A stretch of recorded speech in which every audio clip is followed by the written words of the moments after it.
Indiana Newsdesk is made possible in part by Smithville Fiber Internet, streaming TV, home security and automation in Southern Indiana. More information at smithville.com. Mallard Grodner Attorneys providing legal services to clients and the community. Understanding, expertise, results. Bloomington and Indianapolis. lawmg.com. IU Center for Rural Engagement, extending IU Bloomington resources to improve Hoosier lives in partnership with communities and organizations. rural.indiana.edu. And by WTIU members. Thank you.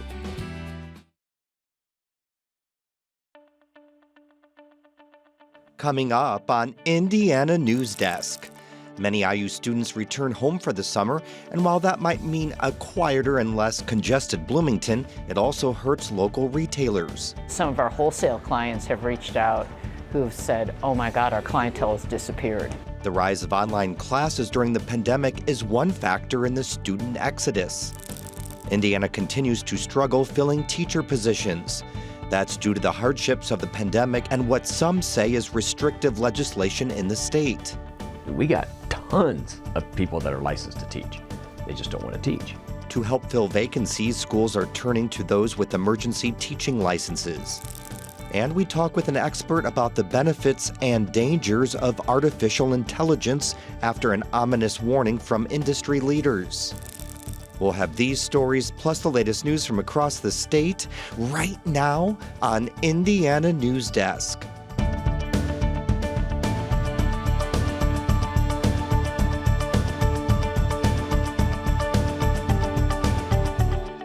Welcome to Indiana Newsdesk. I'm Joe Wren. When school lets out and summer begins in Bloomington, thousands of Indiana University students return home. That means less crowds in the streets, plenty of parking, but the impact of fewer people in town is felt by local retailers. And as Ethan Sandweiss reports, there's fewer students around this summer than ever. With many of IU's 40,000 students out of town, summer has always been quiet in Bloomington. That makes it a special season for locals, but business owners feel like this summer is quieter than usual. You can't go anywhere in town now without noticing the lack of students. And some of our wholesale clients have reached out who have said, oh my God, our clientele has disappeared. Sue Aquila runs the Bloomington Bagel Company, which has operated in Bloomington since 1996. She enjoys quiet summers but is worried about the lack of students. We did some other things, I think, that have curtailed that drop. But I know other restaurant owners, business owners have been reaching out saying, wow. I've heard somebody said their sales were down 45%. Aquila wanted to know whether there are actually fewer students in town this summer, and if so, why? Data obtained from IU through a public records request shows that is likely the case. Fewer than 4,000 students are enrolled in at least one in-person class this summer, although that number will likely increase as other summer classes begin. It's not certain what the final count will be, but data for 2022 shows that in-person enrollment was down significantly from pre-COVID levels, from almost 8,500 in 2019 to less than 5,400 last summer. Additionally, the number of students living this summer in IU facilities is down to 752 this year, compared to around 1,300 last year and almost 2,800 in 2019. Aquila isn't the only business owner who noticed fewer students. Talisha Kopic runs Downtown Bloomington Incorporated. She says until COVID, summers seem to be getting more busy, not less. It was very similar last year to what we're experiencing this year. Pre-pandemic, 2018, 2019 years were off the charts. They were so busy. Kopic says the businesses she works with are seeing fewer students downtown. Rental companies have noticed more vacancies this summer, which can hit restaurants and bars especially hard. They're kind of anecdotal, just hearing from the apartment managers. And so, we heard from one that, maybe only 25% of their building is still there. Kopic and Aquila think the decrease in student activity has something to do with the availability of online classes. There were 428 online class sections summer 2019 compared to 769 this year. IU administrators like Ron McFall say online enrollment is way up. He's Director of Administration and Strategic Initiatives for the IU Media School. McFall oversees enrollment and student recruitment. He says online summer enrollment has increased, but not because of any strategic effort. 17 courses are being offered from the media school that are online. That's the same number as summer 22, but our online enrollment in those courses is up pretty substantially. McFall says there are a number of reasons students might flock to these types of courses, but he thinks the largest factor could be the flexibility it gives students to live and work elsewhere. Our students are telling us with their enrollment, this is really appealing. In the summer, I'd like to be doing my internship in LA or Chicago while I'm able to take one course to help me move forward. Living elsewhere while taking summer courses at IU wasn't as much of an option before COVID. The pandemic was a watershed moment for online summer classes at IU, which had been increasing steadily each year before spiking in 2020. There were 1,293 online class sections that summer, around 3 times as many as in 2019. Despite more online classes, more students stayed in town during the pandemic. Aquila thinks this was because most jobs and internships were remote as well. We had students here during the first 2 years of the pandemic because there was nowhere to go at home. I mean, they'd sit in the house with their parents. At least if they came here and did classes and things online, they were with their friends. As America opened back up, IU reduced the number of online classes, but there are still almost double the offerings this summer as there were before the pandemic. The university may be responding to student demand, but some students who stayed in town, such as music composition major Sam Parnan, wish they had more opportunities for in-class learning. I definitely prefer if you can have the in-person, mostly because being online just makes it so much harder to communicate, especially if you have questions or want to get anything beyond just the content. Aquila thinks the trend is here to stay, and she believes it's on Bloomington businesses to adjust. We need to be proactive on growing our community and the activities in the summer. We got the school year covered. It's the other parts of the year that we can really improve. For Indiana Newsdesk, I'm Ethan Sandweiss. Now, the summer session at IU ends on July 28th. Students will begin returning to town in August for the fall session, which begins on August 21st. Over the past few months, artificial intelligence has managed to create award-winning art, pass the bar exam, and even diagnose illnesses better than some doctors. But the rapidly developing technology has many concerned. Worries about artificial intelligence systems outsmarting humans and running wild have intensified with the rise of a new generation of highly capable AI chatbots, such as ChatGPT. Scientists and tech industry leaders, including high-level executives at Microsoft and Google, issued a new warning this week about the perils that artificial intelligence poses to humankind. We're joined now by Beth Playley, the executive director of IU's Pervasive Technology Institute, coming to us from Oregon. Hello, welcome to the show. Great, thank you for having me. So, technology growing so fast, some leaders have called for a pause in advanced AI development. From your point of view, what are they concerned about? As you mentioned, and thank you for the intro to that, because the capability of these systems, they're called generative AI systems, in creating books and art and whatnot, are the same creativity and capability that humans have in many ways. But the problem is, because it's technology, we as humans tend to believe what the technology is saying or creating. So we're vulnerable to being manipulated. So what leaders are recognizing, and in their pause, their call for a pause, is to slow down and give time to study and mitigate the risks. How is your work there at the Institute addressing the human AI interaction? Well, my research lab is working on technologies that are embedded in AI development that can make AI more accountable for its uses. And I'm also part of an NSF-funded AI institute called Icicle, where I'm working on guidelines for AI ethical development and deployment. A critical piece of that is training that we offer to graduate and undergraduate students, and we're also reaching out to high school students. So this awareness in terms of people who are developing is critical. Now that AI can imitate pretty much everything, how will we distinguish what's real and then what's AI? We may not be able to, no. But we have parallels. We have Wikipedia. We trust Wikipedia. We don't know who wrote Wikipedia. It's this amalgam of people, but we trust it nonetheless, and that's okay. So AI creating a piece of art, that's fine, as long as it's not violating the copyright of the person that created it. So copyright is an issue here. Deepfakes are a problem, and they're a problem because their intended use is generally is a malicious use. So we need some way of controlling AI that is intended for malicious uses versus those that are not. Now, there are benefits to AI, correct? I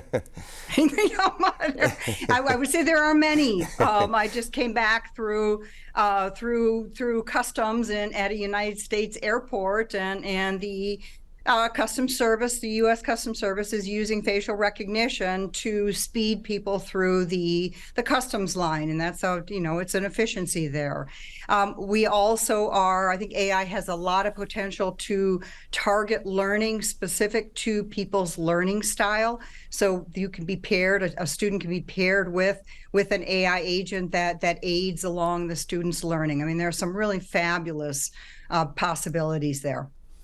All right, well, thank you so much for your time. Appreciate it. I'm sure we'll be wanting much more information as this moves forward. Thank you so much. Right, thank you. Well, Early Learning Indiana is trying to increase the number of organizations that provide high-quality care for the state's youngest residents. Indiana Public Broadcasting's Kirsten Adair reports the organization is launching a new $50 million initiative to fund early childhood programs around the state. The Early Years Initiative aims to fund nonprofit programs that aid in the development and education of children aged 3 and younger.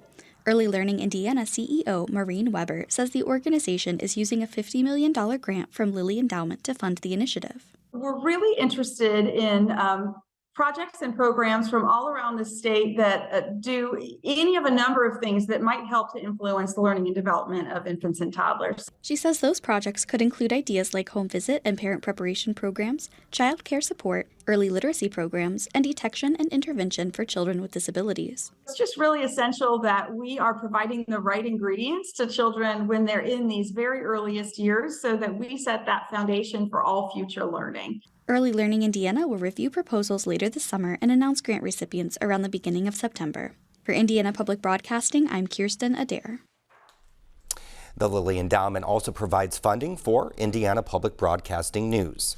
We're joined now by Lucas Gonzalez for more headlines from around the state. Hello, Lucas. Thanks for having me, Joe. Catalent, one of Monroe County's major employers, announced it's laying off around 150 employees.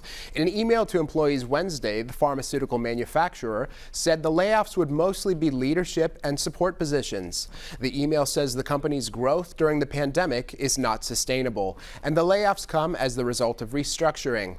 The layoffs come after an announcement by the company in April that it was facing higher than expected costs and productivity challenges. Catalent cut 400 Bloomington jobs in November and 204 temporary positions last summer. Representatives from the Federal Emergency Management Agency met with state and local leaders in Sullivan Thursday morning to tour recovery efforts after devastating storms in March. FEMA reports over $8,300,000 have been distributed to Hoosiers in the wake of the storms, and over 2,000 people have applied for help. The Small Business Administration says it has also approved over $6.7 million in disaster loans to families and businesses. We want to make sure that people get to stay close there to where they lived before and continue to live their lives as much as they were prior to this storm. Storm survivors in Indiana have until June 14th to apply for federal assistance. Until then, 3 disaster recovery centers remain open in Sullivan, Johnson, and Morgan counties. Indiana State Rep Jim Lucas was arrested following an accident early Wednesday in Seymour. According to state police, Lucas, a Republican, allegedly crashed his car on I-65 north of Seymour, then drove off. He and the vehicle were later located shortly after. Lucas was charged with operating while intoxicated and leaving the scene of a crash with property damage. The 58-year-old Lucas, who's from Seymour, has been a state representative since 2012, but his time has been marked by controversial social media posts. The town of Ellettsville will bill residents about a third more for water services next month. That's because members of Ellettsville Town Council approved a 33% rate hike at its meeting earlier this month. The rate increase is part of the town's 10-year infrastructure plan. Some of our water pipes are 50 years old, 50 or more years old, actually 70 years old. And so a lot of those need to be replaced and upsized to meet current standards. The town says a home that uses 4,000 gallons of water monthly will pay about $8 more a month. Money from the increase will also go toward new water utility building. There are now 19 drinking water utilities in Indiana that have levels of PFAS above federal health guidelines. PFAS are a group of human-made chemicals linked to kidney cancer, immune system problems, and developmental issues. The Indiana Department of Environmental Management recently retested mid-sized water utilities in light of new federal health guidelines for PFAS. Indiana's sales tax on gasoline increased by 1/10 cent this month, putting it at 20.4 cents more per gallon. That's on top of the 33 per gallon state tax, which will go up a penny in July. Yearly increases in the gas tax were supposed to stop next year, but this session, lawmakers extended those penny per gallon hikes through 2027. And Joe, Indiana is one of only about a dozen states that imposes a sales tax on gasoline. All right, Lucas, thank you very much. Coming up next on Indiana Newsdesk. Schools are increasingly turning to emergency teachers to fill vacancies left by the pandemic and what some see as prohibitive legislation. And a new Monroe County Public Library branch is set to open next week on the city's southwest side. These stories and more right here on Indiana Newsdesk.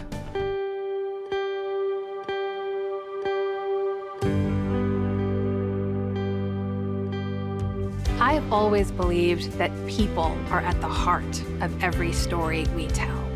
Any story or interview that makes people who watch it say, you know, I hadn't thought of it in that way.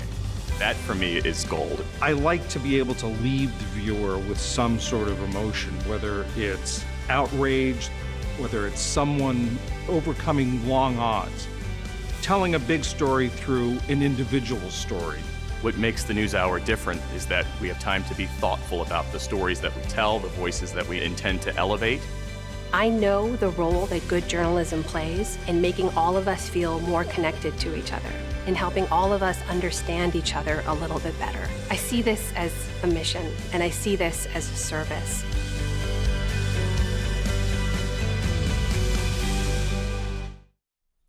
Welcome back to Indiana Newsdesk.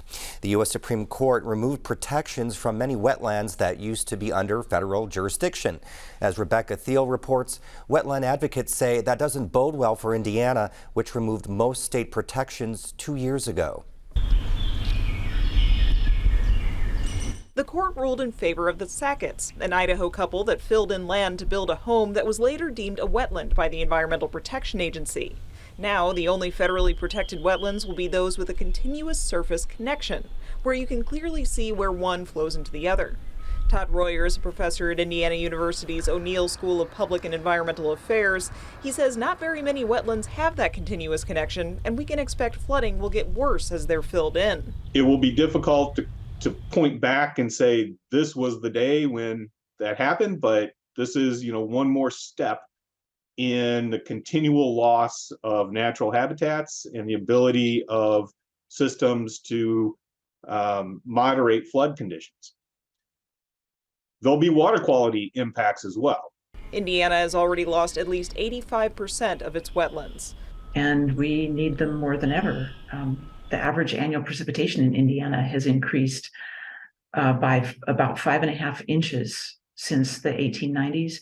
And more of it is arriving in heavy storms.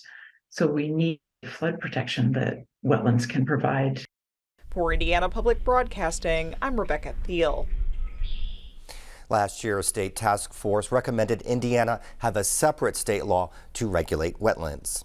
Several contentious laws passed in 2023's legislative session that will affect teachers, including reducing teacher bargaining power. This comes after teacher shortages reported nationally during the pandemic. More than 2,100 teaching-related jobs posted on the Indiana Department of Education's website this month. Benta Boutier reports. To help cover the gap of needed educators, Indiana is using an increasing number of emergency licensed teachers. The state employed more than 6,200 emergency licensed teachers in 2022, up about 1,700 from the year before. It's now nearly 10% of licensed teachers in the state. School districts can request an emergency permit for a position if it's having a hard time finding a licensed teacher for the job. It's a temporary credential, and the person they hire must make a commitment to get the proper training. The license is good for 1 year and can be renewed. Daniel Wallace worked in a classroom at the Monroe County Community School Corporation before he got a job as a special educator with the corporation, using an emergency license. He also took classes to attain a master's in special education. I really enjoyed the room. I liked the students, and most of them were returning, and I had already applied to grad school with the intention of going to school for special education, and so it kind of just seemed like perfect timing. But attending classes at IU's School of Education and working full-time took a toll. And Wallace felt the demands of school took away from his ability to teach. I wasn't able to prioritize being a teacher all the time, and I think that's something that really taxed on me. Now Wallace works helping people with learning differences who are living on their own for the first time. He wants to finish grad school eventually. He says emergency licensure is good for paraprofessionals to move up in the classroom, but shouldn't be the answer to staffing shortages. A Vanderbilt study found that alternatively credited teachers' attrition rate was 25%, compared to 17% for teachers licensed in a 4 to 5 year program. Paul Farmer, the president for the Monroe County Education Association, says the disparity isn't fair to students. They jump right in it, and they say, oh, I can do this, I can teach. And then they get an emergency license, and then they jump in without any background in education and how to work with students. Many of those, I know in several cases, they don't even make it a semester. He says Indiana saw a record number of people licensed to teach in Indiana in 2019, but many are electing not to. Currently, more than 228,000 people in Indiana are licensed to teach. We got tons of people that are licensed to teach. They just don't want to teach. So what's happening is, over time, those numbers of emergency licensed individuals has been increasing, and in particular over the last 5 years. He says teaching roles for special education and some more specialized subjects are especially tough to fill. The shortage is compounded by the fact educators trained in Indiana are down 36% since 2014. Brad Balk, the dean of the By School of Education at Indiana State University, says the issue isn't new, and it's national. But the rise in unlicensed teachers does have real effects on quality of education. As a prior math teacher, I may have ample content knowledge in the area of mathematics, but the pedagogical piece is, how do I engage the learner? How do I create an environment for success? He says emergency licenses are needed to help meet school needs, and adds ISU is making education degrees more accessible and offering different options. He says emergency licensed and alternatively licensed teachers need support from their school and district to succeed in the classroom. Wallace says he might return to teaching someday. He says emergency licensure needs to be more structured. I definitely do miss, some aspects of my old job, mainly the people and the students, especially the people in my classroom. I really liked working with them. For Indiana Newsdesk, I'm Benta Boutier. And the Monroe County Public Library is hosting a grand opening for its Southwest branch next Friday. It's the culmination of nearly 2 years of construction at a cost of around $12 million. Isabella Vesperini has this story. The new library branch is 42,000 square feet and will include a teaching kitchen, a teen room, and a quiet reading room, a kids room, and more. Outside, there will also be an amphitheater and a place to host story time and musical performances. We can partner with Jacobs, we can partner with the schools, we can partner with independent performers throughout the community and do some outdoor performances in a way that we simply can't do anywhere else. The Southwest branch is located next to Bachelor Middle School and near Kroger, walking paths, and a bus line. It also means we have a bigger presence in the community. And everyone in Monroe County who pays property taxes and knows that they own this library collectively will now get to see that manifest in a third physical space that is more accessible. During the grand opening next week, there will be food and drinks, musical performances, a ribbon cutting, a few tours, and demonstrations. Patrons will be able to identify with and connect with a new branch location as their primary library. This is very much what a lot of our Ellettsville patrons do. They see the Ellettsville branch as its own thing, and that's good. That's a positive association with the library systems. He says having a library branch off Gordon Pike on the city's south side means more residents can identify with a specific library space and have access to library resources. For Indiana Newsdesk, I'm Isabella Vesperini. The Southwest Library will be the third branch of the Monroe County Library System, joining the main building downtown and a branch in Ellettsville. That's the end of this program, but our work continues online as we cover the news throughout the week at WTIUnews.org. Have a great weekend. Indiana Newsdesk is made possible in part by Smithville Fiber Internet, streaming TV, home security and automation in Southern Indiana. More information at smithville.com. Maller Grodner Attorneys, providing legal services to clients and the community. Understanding, expertise, results. Bloomington and Indianapolis. LawMG.com. IU Center for Rural Engagement, extending IU Bloomington resources to improve Hoosier lives in partnership with communities and organizations. Rural.indiana.edu. And by WTIU members. Thank you.